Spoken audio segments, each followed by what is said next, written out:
Fred Richani, TSC, the Sports Courier Podcast. We have right here on the line a very special guest. He is an author, but I think author is just putting it lightly. He is a true baseball historian. We are talking to the author of the New York Mets all-time All-Stars, Brian Wright. Brian, you had the unenviable task, but fun task, of ranking all the greatest Mets of all time. How are you feeling now that the book is finally done? A little bit of relief, Fred. A lot of just catching up to do in terms of sleep. Trying to do the whole book. I'm still catching up, even though it's been a few months since I finished it. And to be perfectly honest, in my head, I'm thinking about some of the roster spots that maybe I could have switched. But again, that's part of the interest I think that readers will have. And I think it's part of the fun of the book. That's awesome. And you've been covering baseball for a long time. From what I understand, the Mets aren't the only team you've done a real deep dive on historically, but the Mets seem to be your home team. What made you wake up one day and say, you know what, I want to rank all the Mets? Well, as far as this book is concerned, I actually had a publisher reach out to me. Lions Press reached out to me after I did my first book, Mets and Tens, through the History Press, and kind of said, hey, would you like to do an all-time team book? And Mets and Tens was kind of my inspiration, to be perfectly honest with you. I had been writing for like a website, like a national website, doing a lot of list articles, and it kind of came to me to do a Mets-related book, and I said, well, why don't I just do kind of like a series of top 10 lists? And so that kind of became, it originally was like going to be just its independently published book, and then I should say the History Press was interested, and that took off, and then led to what I'm doing now with Lions Press. So so the obvious answer to why I decided to do a Mets book is just because it's been an obsession since I've been 5 years old. I couldn't think of any other team I'd want to do it on, and it's worked out pretty well so far. It's been a little bit tiring, exhausting, but I couldn't think of any other team I'd want to tire myself out with. Well said. Now, who was your favorite Met growing up? So I'm 32 years old, and when I was 5 years old, I really started to get into the Mets, and my dad has been a Mets fan since the start in 1962, and my dad had like the 1986 video, highlight video, and the first player I gravitated to was Gary Carter, and in 92 he was, I guess, his last season when he was with the Expos, but watching that 86 Mets video, he was kind of the guy I kind of really clung to. And as the years went on and the Mets got a guy by the name of Mike Piazza, he became my favorite player. And just having the last name of Wright, I kind of had a keen interest in David Wright. And since then, I'm giving you a wide variety of answers here.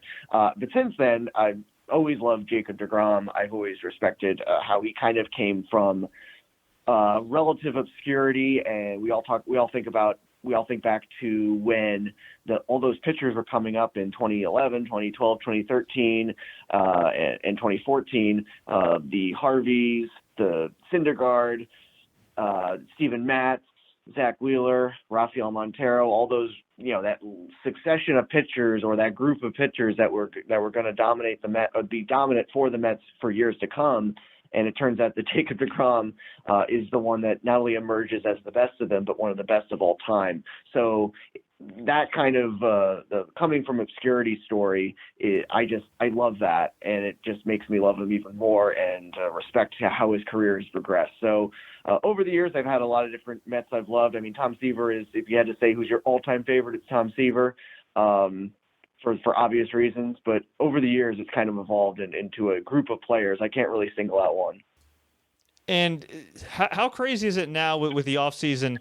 They hired Carlos Beltran. He's already gone before even really starting on the job after the whole sign-stealing scandal with the Houston Astros. Of course, you've got the whole ownership situation. What the heck's going to happen with that? But on paper, this is a fun young team to watch when they are winning, and they're not that far removed, I think, from getting into the playoffs. So it's kind of a double-edged sword. On the outside stuff, as far as beyond the field, it's a little chaotic, but on the field, it looks like they got a pretty good product they could put on this year. Yeah, no, outside of just the playing field, it's kind of crazy to see what's going on or what's happened, I guess. But yeah, if you look just at the players and the roster, it's a solid team. And again, last year, you talk about last year, the way they finished. If they didn't have all those hiccups with the bullpen, this team would have been in the playoffs, and who knows what would have happened. Obviously, we saw what the Nationals did just as a wild card team. So that fosters a lot of optimism, riding the momentum from last season. And, I think it may be a blessing in disguise not having Carlos Beltran as manager. I'm not saying Carlos Beltran would have been a good manager, but Luis Rojas may be the better choice of the two.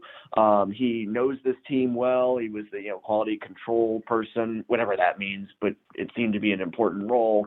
And the players, a lot of the young players, Jeff McNeil and Pete Alonso, they really not only just get along with him, but more importantly, they respect him. So that means a lot going into the season. And I think this team has a lot of fun with each other. If anyone saw the game against the Cardinals on Wednesday, they when they were all mic'd up on ESPN, they really do enjoy each other's company. So that goes a long way. So it's reason to be optimistic. I mean, anytime you're in spring training and you have a halfway decent team, you're going to be optimistic. But I think I'm a little bit more optimistic than normal. And what do you think is the ceiling for Pete Alonso? I mean, that guy had as great of a rookie season as you could ever have, especially playing for the biggest market. I mean, can you see him continuing this, or do you feel like he might have a sophomore slump? I don't think he's going to hit 53 home runs again. And that's okay. He doesn't need to.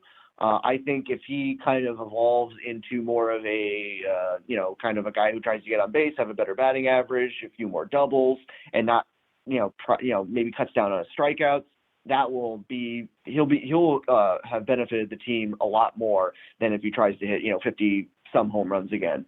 So I don't, I can see a potential sophomore slump in terms of his power numbers, but if he still has a great batting average, develops into that vocal leader, which there's no reason to think he won't. That will benefit the team more so than just his home run hitting. So, as somebody that's been studying baseball history for quite a long time, I mean, I'm sure it's certainly fun, but when you're doing these deep dives and everything, you have a lot of responsibility too to kind of not only give your opinion, but also frame it like in a historically accurate way. So one day, maybe 100 years from now, when somebody comes out of a vault, they read this book and they say, oh, so these were the greatest Mets. What were some of the challenges that you ran into when compiling history for this book and other pieces you've written? Yeah, so this book specifically, the challenge in trying to evaluate and determine the players for this team, I made it into a 30-man roster, and I included a manager and coaches. Those are the two honorable mention managers, a general manager and an owner. Specifically with the players, the challenge I think was what is your criteria? Because I think a lot of different people.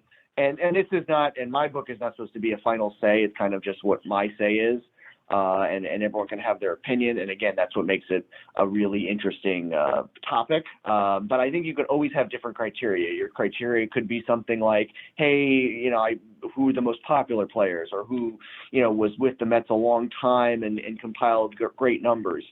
You can have a lot of different criteria for how you determine an all-time team. For me, it's a mixture of impact on the franchise. If you had great postseason or big game performances, if you hold single season or career records, longevity was not as big of a factor for me, but instead I kind of looked at if you had, what were your best seasons like as a Met, and at your peak, were you the best player, one of the best players at that particular position? And the fact that I had to kind of judge it by position made it a little bit challenging. If I were to do a book about the 50 greatest Mets, some players that I left off of the roster would be on the list. It's kind of a different way to kind of bring the best players onto your team. It's like it's not exactly the right, it's not the perfect template for determining the best players, but it's another interesting way to look at it. And I had to get a little bit creative with what I did as far as the roster was concerned. Like for pitchers, I had 10 pitchers. I decided to make it 10 pitchers. I made it where I would select 7 starters instead of, the normal 4 or 5 man rotation, just because the Mets have had so many great starting pitchers. And even when I did that, I left a few off that are very worthy of being on the team. And another challenge was, where do I, since I was putting these players by position, what position do you put them at? And I made sure to evaluate these players and put them, if I were to put them on the team, at the position in which they played the longest. So, for instance, Edgardo Alfonso played a little bit of shortstop, played a good deal of third base, but he's a second baseman because he played there the most. So, yeah, as I said, a lot of different criteria you can use to judge making this team. I had a kind of a combination of a lot of different things: traditional stats, sabermetric stats, and as I pointed out, impact on the franchise, great performances. So I tried to use just a big combination of different things, but it's everyone can have their own way of looking at it, and that's what makes this a great topic. Now we have a number of questions I got from Mets fans and from myself. Not necessarily rapid fire, but just a few that are insightful and unique that may challenge you a bit. Are you ready? Yes. Who is the most underrated Met? Great question. I, off the top of my head, because I just mentioned him, Edgardo Alfonso was in the shadow of Mike Piazza for, the prime years of his career. So I might say him off the top of my head. And on the day we're talking, they announced the number retirement for Jerry Koosman, which will be June 13th. You have to put him in the list of underrated Mets because he pitched in the shadow of Tom Seaver and might have been the best big game pitcher the Mets ever had when you consider those great World Series performances. I think he had 3 really great World Series performances. So those are the first 2 that I think of. Another guy that could be on that list is Kevin McReynolds, who was a left fielder who in the 80s kind of was behind Darryl Strawberry a lot. Had a very good year in 1988, and I had a tough time with whether or not to put him on the team. He was one of my toughest choices, but looking at his career, it was underrated. No one gives him a lot of credit because he was just so, he was reserved and really didn't talk much and didn't really enjoy the spotlight. But overall, he was a very good player. Now, on the flip side, who is the most overrated Met in your humble opinion?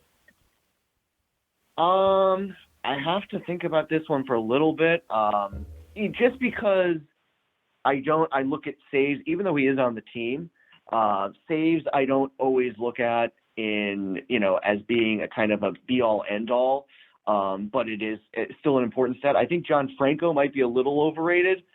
He, like I said, he is on the team and had, led the league in saves and had, great ERAs in some seasons. I think maybe that saves get a little bit too much importance. That's not to say like someone like Mariano Rivera wasn't a great closer, because he was. And again, John Franco should have had more saves, but he was pitching mostly on terrible teams, and he just didn't get that many chances. And we all, if you remember, as you lived through that era, John Franco gave you a lot of heart palpitations and blew a few games. Overall, he converted on many more of his save opportunities than blew them.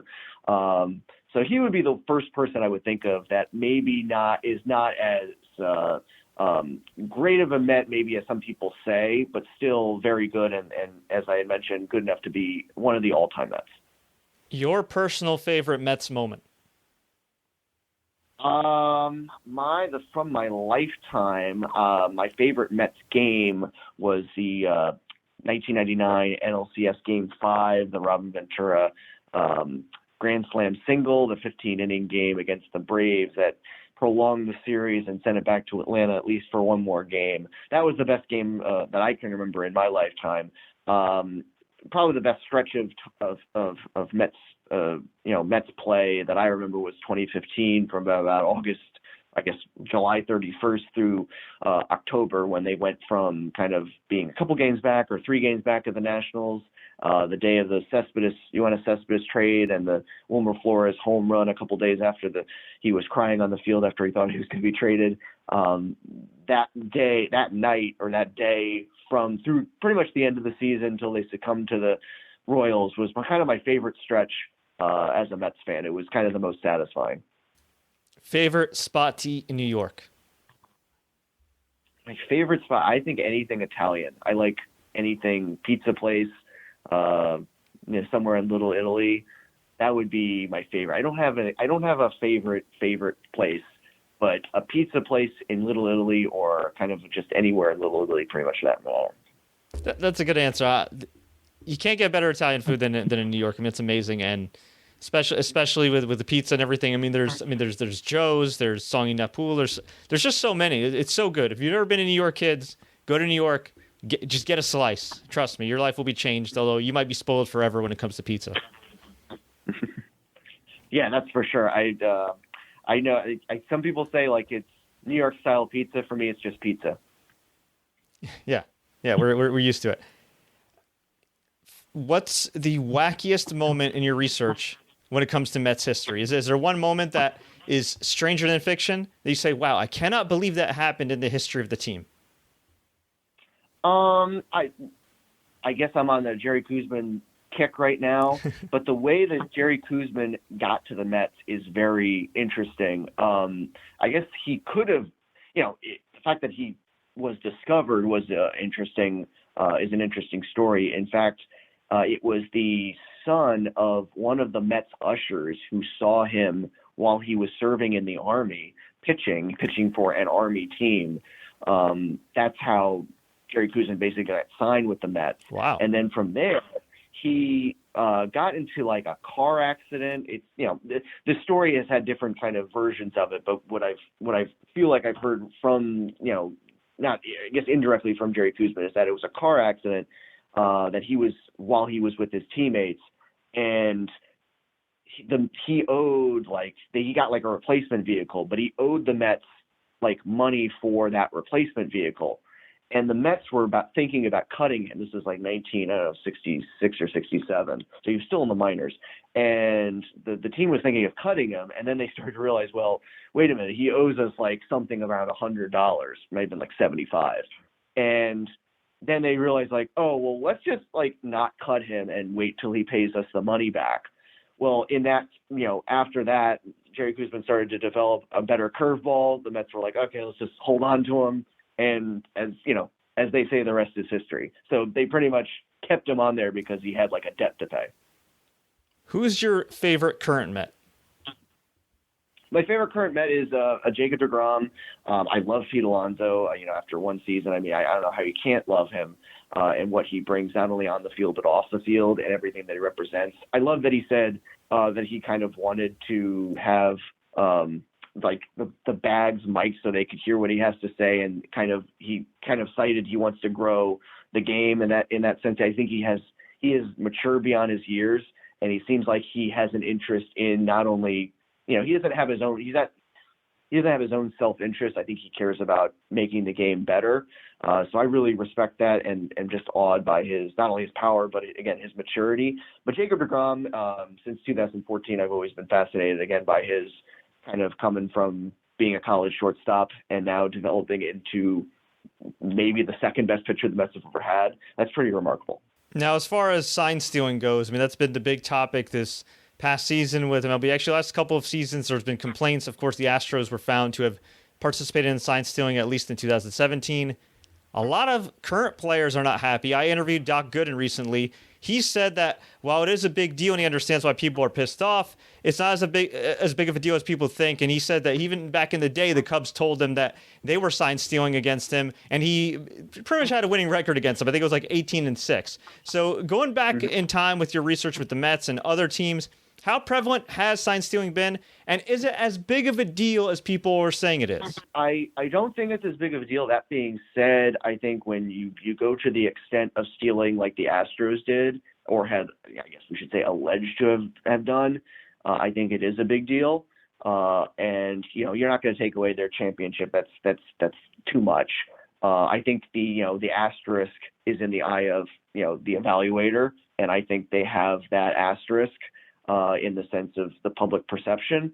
But sign stealing has been going on ever since baseball, ever since Abner Doubleday allegedly invented baseball. It's always happened. Now, has it happened, like I said, to the extent of this electronic, videotape, trash can banging thing? I mean, I don't think so. But, in 1951, when the Giants beat the Dodgers in that 3-game playoff with the Bobby Thompson home run, the Giants, are alleged to have had a sign stealing system in which, they relayed the sign from one part to the center field and then it went to the batter.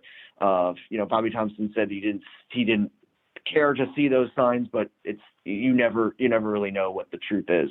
And there's been other instances in which people have kind of stole signs in kind of less technological ways, which is kind of okay if you're kind of speaking to the catcher. I mean, that's I guess done in the spirit of the game. But the Astros, the way they kind of handle it, and now the way they've kind of seems like they're, I don't want to say unapologetic, but they're kind of a little bit brazen and kind of not really taking as much responsibility as other people would have liked for them to do. It kind of adds to the animosity and adds to the the hatred that fans have. And I can definitely say I'm among them. I'm not gonna go. I don't go crazy about it. I think it does definitely put a tarnish on them. And I question everything that happened from maybe around the time they started to get good up until even last year. It went on through 2019. Why would someone, when they cheated in 2017 and didn't really get caught, stop? Why would they stop? So I have to imagine it went on, and again, they did it to a point that it was kind of extreme, and drastic measures needed to be taken, and they were, and they deserve it. Accomplished historian, author, writer, been covering baseball for a number of years, been very successful. I requested a review copy of your book, and your publicist said, actually, we're all sold out right now, which is awesome. So congratulations on all your success. But for anybody watching, for anybody listening that wants to be an author or just a baseball journalist, what's the best piece of advice you could give them? The best piece of advice, if they want to be a writer specifically, is to just do just that, to write. When I was, starting up both of my book projects, the second one, I guess I had a better idea of how to do it. But I made this long-term plan of, when I tried to write every day. It didn't really matter what I was doing, or, where I was.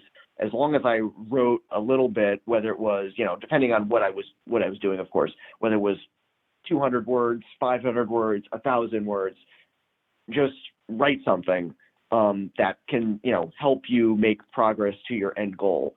And the next, guideline would be not to try to make it perfect. It doesn't have to be perfect the first time.